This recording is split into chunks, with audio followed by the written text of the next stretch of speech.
Hello दोस्तों, स्वागत है आपका आपके अपने YouTube चैनल एनएसएस क्लासेज में। दोस्तों, इस वीडियो में हम डिस्कस करने वाले हैं राजस्थान की राज्य व्यवस्था और राज्य व्यवस्था में भी राज्यपाल से रिलेटेड बहुत ही महत्वपूर्ण क्वेश्चन, जो कि रीट और वीडियो एग्जाम के लिए बहुत ही महत्वपूर्ण है। तो चलिए वीडियो को शुरू करते हैं। पहला क्वेश्चन है, राज्य सरकार का कार्यकारी अध्यक्ष होता है। देखिए, राज्य सरकार का कार्यकारी अध्यक्ष होता है। आपके सामने चार ऑप्शन है। ए है मुख्यमंत्री, ऑप्शन बी है मुख्य सचिव, ऑप्शन सी है सचिव और ऑप्शन डी है राज्यपाल। तो इस क्वेश्चन का राइट आंसर होगा ऑप्शन डी, यानी कि राज्यपाल जो होता है वो राज्य सरकार का कार्यकारी अध्यक्ष होता है। अगला क्वेश्चन है, राज्यपाल को सब विवेक की शक्तियां प्राप्त हैं। देखिए, चार ऑप्शन आपके सामने हैं। अनुच्छेद 163 के तहत, ऑप्शन बी अनुच्छेद 164 के तहत, ऑप्शन सी अनुच्छेद 161 के तहत और ऑप्शन डी है अनुच्छेद 213 के तहत। तो इस क्वेश्चन के लिए राइट आंसर होगा ऑप्शन ए, यानी कि अनुच्छेद 163 के तहत राज्यपाल को सब विवेक की शक्तियां प्राप्त हैं। अगला क्वेश्चन है, राज्यपाल की पदावधि के संबंध में कौन सा कथन त्रुटिपूर्ण है। देखिए, चार ऑप्शन आपके सामने हैं। ऑप्शन ए है राज्यपाल को महाभियोग द्वारा पदच्युत किया जा सकता है। ऑप्शन बी है वह राष्ट्रपति के प्रसाद पर्यंत अपने पद पर बना रहता है। एकदम सही बात है, अपने उत्तराधिकारी के पद धारण तक वह अपने पद पर बना रहता है। उनका कार्यकाल 5 वर्ष होता है। देखिए दोस्तों, इसमें से जो राइट आंसर है वो होगा ऑप्शन ए, यानी कि जो राज्यपाल है उसे महाभियोग द्वारा नहीं हटाया जा सकता। तो इस क्वेश्चन का राइट आंसर होगा ऑप्शन ए। अगला क्वेश्चन है, किस राज्यपाल के शासनकाल में प्रथम राष्ट्रपति शासन लागू हुआ। बहुत ही महत्वपूर्ण क्वेश्चन है। देखिए, चार ऑप्शन आपके सामने हैं। Option A Sampurnanand, option B Vedpal Tyagi, option C Raghukul Tilak और ऑप्शन डी है एम चेन्ना रेड्डी। तो इस क्वेश्चन के लिए राइट आंसर होगा ऑप्शन ए, यानी कि जो संपूर्णानंद थे उनके कार्यकाल में पहली बार राष्ट्रपति शासन लागू हुआ।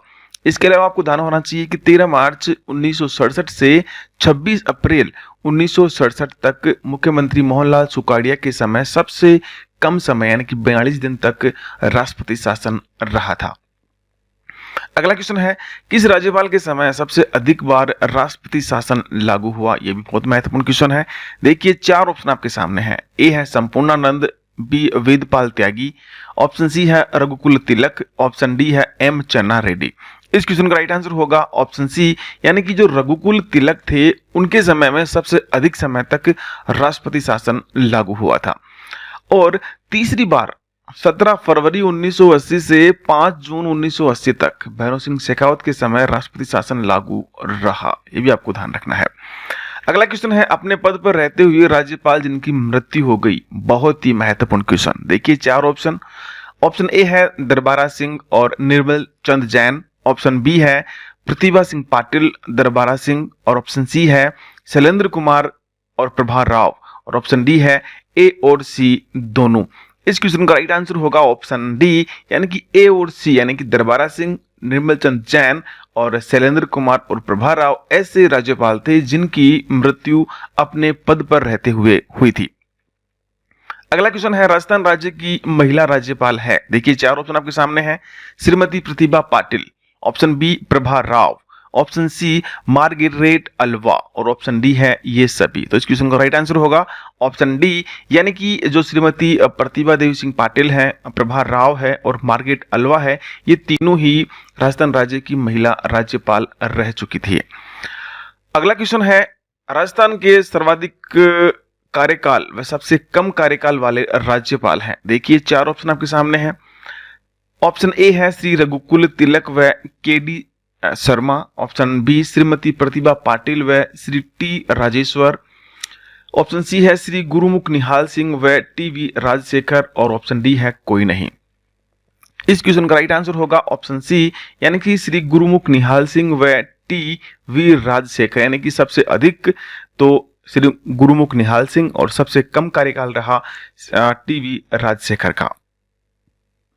अगला क्वेश्चन है, राज्य में राष्ट्रपति शासन की सिफारिश कौन करता है। देखिए, चार ऑप्शन आपके सामने हैं। क्वेश्चन बहुत ही महत्वपूर्ण है। ऑप्शन ए है मुख्यमंत्री, ऑप्शन बी है राज्यपाल, ऑप्शन सी है उपराष्ट्रपति और ऑप्शन डी है रक्षा मंत्री। इस क्वेश्चन का राइट आंसर होगा ऑप्शन बी, यानी कि किसी भी राज्य में अगर राष्ट्रपति शासन लगाना हो तो उसकी सिफारिश जो है वो राज्यपाल के द्वारा की जाती है। अगला क्वेश्चन है, राज्यपाल राज्य के वित्त आयोग का गठन कौन से अनुच्छेद के तहत करता है? बहुत ही महत्वपूर्ण क्वेश्चन। देखिए 4 ऑप्शन आपके सामने हैं। अनुच्छेद 243 आई, अनुच्छेद 243 के, अनुच्छेद 165 और ऑप्शन डी है अनुच्छेद 361। इस क्वेश्चन का राइट आंसर होगा ऑप्शन नंबर ए, यानी कि जो अनुच्छेद 243 आई है इसके तहत राज्यपाल जो है किसी भी राज्य में वित्त आयोग का गठन करता है। अगला क्वेश्चन है, राज्यपाल राज्य विधानमंडल के सत्र को आहूत और विघटित कर सकता है। देखिए 4 ऑप्शन आपके सामने हैं। अनुच्छेद 174 के तहत, अनुच्छेद 168 के तहत और ऑप्शन सी है अनुच्छेद 361 के तहत और ऑप्शन डी है अनुच्छेद 172 के तहत। इस क्वेश्चन का राइट आंसर है ऑप्शन ए, यानी कि 174 यानी कि अनुच्छेद 174 के तहत राज्यपाल जो है राज्य विधानमंडल के सत्र को आहूत और विघटित कर सकता है। देखिए और इसके अलावा अनुच्छेद 176 के अनुसार विधानसभा या विधान परिषद के प्रतिवर्ष पहले सत्र को संबोधित करता है राज्यपाल। यह भी आपको ध्यान रखना है कि जो राज्यपाल जो है वो प्रतिवर्ष पहले सत्र को संबोधित करता है। ये कहाँ लिखा हुआ है? ये अनुच्छेद 176 में लिखा हुआ है। ये भी आपको ध्यान रखना है। अगला क्वेश्चन है, अनुच्छेद 160 के अनुसार राज्यपाल का पद रिक्त होने पर दूसरे राज्यपाल की व्यवस्था करता है, यानी कौन करता है? अनुच्छेद 160 के तहत 4 ऑप्शन आपके सामने हैं। राज्यपाल, ऑप्शन बी मुख्यमंत्री, ऑप्शन सी राष्ट्रपति, ऑप्शन डी कोई नहीं। इस क्वेश्चन का राइट आंसर होगा ऑप्शन सी, यानी कि राष्ट्रपति जो है अगर राज्यपाल का पद रिक्त है तो वो दूसरे राज्यपाल की व्यवस्था करता है अनुच्छेद 160 के तहत, यानी कि ये बातें जो हैं अनुच्छेद 160 में लिखी गई है। अगला क्वेश्चन है, राज्यपाल सोने के पिंजरे में निवास करने वाली चिड़िया के समतुल्य है। यह कथन किसका है? यह भी इंपॉर्टेंट क्वेश्चन है। ऑप्शन ए है के मुंशी, ऑप्शन बी है विजय लक्ष्मी पंडित, ऑप्शन सी है सरोजनी नायडू और ऑप्शन डी है रघुकुल तिलक। इस क्वेश्चन के लिए राइट आंसर होगा ऑप्शन सी, यानी कि सरोजनी नायडू ने यह कहा कि राज्यपाल जो है सोने के पिंजरे में निवास करने वाली चिड़िया के समतुल्य है। ठीक है दोस्तों, सरोजनी नायडू जो है भारत की पहली राज्यपाल भी रही है। ठीक है, ये भी आपको ध्यान रखना है। अगला क्वेश्चन है, राज्य के महाधिवक्ता की नियुक्ति राज्यपाल किस अनुच्छेद के अनुसार करता है? बहुत ही महत्वपूर्ण क्वेश्चन। देखिए 4 ऑप्शन आपके सामने हैं। अनुच्छेद 165(1), अनुच्छेद 165(2), अनुच्छेद 243 जे और अनुच्छेद 243 के। तो इस क्वेश्चन के लिए राइट आंसर होगा ऑप्शन ए, यानी कि अनुच्छेद 165(1) के तहत राज्यपाल जो है महाधिवक्ता की नियुक्ति जो है करता है। ठीक है, अगला क्वेश्चन है, भारत के संविधान में निम्न में से किसके विरुद्ध अभियोग चलाने का प्रावधान नहीं है? देखिए 4 ऑप्शन, राष्ट्रपति के विरुद्ध, राज्यपाल के विरुद्ध, ऑप्शन सी उपराष्ट्रपति के विरुद्ध और ऑप्शन डी मुख्य न्यायाधीश के विरुद्ध। इस क्वेश्चन का राइट आंसर होगा ऑप्शन बी, यानी कि राज्यपाल के विरुद्ध। यानी कि भारत के संविधान में कहीं भी ये लिखा हुआ नहीं है कि राज्यपाल के विरुद्ध अभियोग चलाए जाए, यानी कि इसकी प्रक्रिया कहीं भी संविधान में नहीं लिखी गई है, तो राज्यपाल के विरुद्ध अभियोग चलाने का प्रावधान नहीं है। अगला क्वेश्चन है, राजस्थान के राज्यपाल जिन्हें बर्खास्त किया गया था। देखिए 4 option, doctor Sampurnanand, option B Raghukul Tyagi, option C Sukhdev Prasad और ऑप्शन डी है बलिराम भगत। इस क्वेश्चन का राइट आंसर होगा ऑप्शन बी, यानी कि जो रघुकुल त्यागी थे उन्हें बर्खास्त किया गया था। राजस्थान के वो राज्यपाल जिन्हें बर्खास्त किया गया वो थे रघुकुल त्यागी। अगला क्वेश्चन है, राज्यपाल द्वारा जारी किया गया अध्यादेश किसके द्वारा मंजूर किया जाता है? बहुत ही महत्वपूर्ण क्वेश्चन। देखिए 4 ऑप्शन आपके सामने हैं। ए राष्ट्रपति, बी विधानमंडल, ऑप्शन सी विधानसभा और ऑप्शन डी मुख्यमंत्री। इस क्वेश्चन का राइट आंसर होगा ऑप्शन बी, यानी कि जो राज्यपाल द्वारा जारी किया गया अध्यादेश है वो विधानमंडल के द्वारा मंजूर किया जाता है। अगला क्वेश्चन है, राजस्थान के निम्नलिखित में से किस राज्यपाल ने राज्यपाल पद से त्याग पत्र दिया था? देखिए 4 ऑप्शन आपके सामने हैं। ए अंशुमान सिंह, बी दरबारा सिंह, ऑप्शन सी मदन लाल खुराना और ऑप्शन डी निर्मल चंद्र जैन। इस क्वेश्चन का राइट आंसर होगा ऑप्शन सी, यानी कि मदन लाल खुराना ऐसे राज्यपाल थे जिन्होंने अपने पद से त्याग पत्र दिया था और ये 2004 में उन्होंने अपने पद से त्याग पत्र दिया था, मदन लाल खुराना ने। अगला क्वेश्चन है, निम्नलिखित में से कौन सा राज्यपाल के विशेष अभिभाषण से संबंधित है?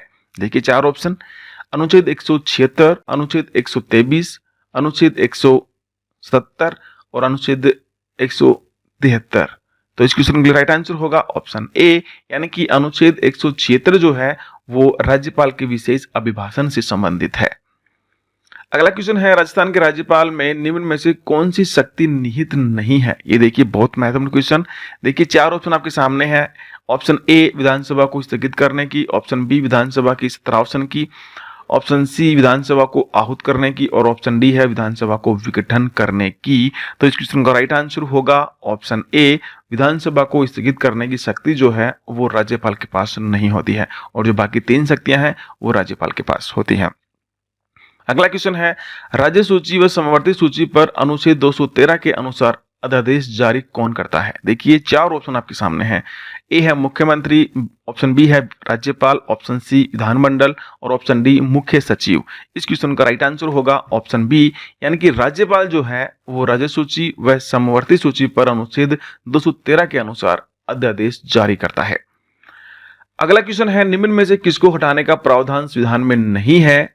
बहुत महत्वपूर्ण क्वेश्चन, इसकी अपन पहले ही बात कर चुके हैं। देखिए 4 ऑप्शन आपके सामने है, राज्यपाल, ऑप्शन बी विधानमंडल, ऑप्शन सी राष्ट्रपति और ऑप्शन डी अटॉर्नी जनरल। इस क्वेश्चन का राइट आंसर होगा ऑप्शन ए, यानी कि संविधान में राज्यपाल को हटाने का कोई प्रावधान नहीं है। अगला क्वेश्चन है, और आप इसके अलावा देख लीजिए, राज्यपाल को हटाने का संविधान में कोई प्रावधान नहीं है, वह राष्ट्रपति के प्रसाद पर्यंत अपने पद पर बना रहता है। यहां से भी कई बार क्वेश्चन आता है कि राष्ट्रपति मतलब अपने पद पर बना रहता है, कब तक बना रहता है? कि वह राष्ट्रपति के प्रसाद पर्यंत अपने पद पर बना रहता है। जब तक राष्ट्रपति चाहता है कि ये इस राज्य का राज्यपाल रहेगा वो रह सकता है, और जब भी राष्ट्रपति ये नहीं चाहेगा कि ये नहीं रहे तो वो तब ही उसको हटा सकता है। तो कहने का मतलब है कि कोई भी व्यक्ति राष्ट्रपति के प्रसाद पर्यंत अपने पद पर बना रहता है, चाहे वो राज्यपाल हो और या इसके अलावा और भी बहुत सारे पद होते हैं जो कि राष्ट्रपति के प्रसाद पर्यंत रहते हैं। ठीक है, अगला क्वेश्चन है, राज्यपाल का वेतन व भत्ता किस कोष से आते हैं? देखिए 4 ऑप्शन आपके सामने हैं। ऑप्शन ए भारत की संचित निधि से, ऑप्शन बी राज्य की संचित निधि से और ऑप्शन सी राज्य व केंद्र की संचित निधि से 50-50 के अनुपात में और ऑप्शन डी है राज्य की आकस्मिक निधि से। तो इस क्वेश्चन का राइट आंसर होगा ऑप्शन बी, यानी कि जो राज्यपाल का वेतन और भत्ता है वो राज्य की संचित निधि से आते हैं। अगला क्वेश्चन है, राज्य के गवर्नर संविधान के अंतर्गत किसके प्रति अपने आचरण के लिए उत्तरदायी होते हैं? बहुत ही महत्वपूर्ण क्वेश्चन। देखिए 4 ऑप्शन आपके सामने है, राज्य के मुख्यमंत्री के प्रति, ऑप्शन बी संघ के प्रधानमंत्री के, ऑप्शन सी है राज्य की विधानसभा के प्रति और ऑप्शन डी है राष्ट्रपति। तो इस क्वेश्चन का राइट आंसर होगा ऑप्शन डी, यानी कि जो किसी भी राज्य का गवर्नर है वो अपने आचरण के लिए राष्ट्रपति के प्रति उत्तरदायी होता है। बहुत ही महत्वपूर्ण क्वेश्चन है। ठीक है, तो दोस्तों ये थे राज्यपाल से रिलेटेड बहुत ही महत्वपूर्ण क्वेश्चन, और मिलते हैं आपसे एक नए वीडियो में बहुत ही महत्वपूर्ण क्वेश्चन के साथ। अगर आपको वीडियो अच्छा लगा हो तो कमेंट सेक्शन में कमेंट्स करके जरूर बताइए। तो चलिए मिलते हैं आपसे अगले वीडियो में, तब तक के लिए जय हिंद, जय भारत।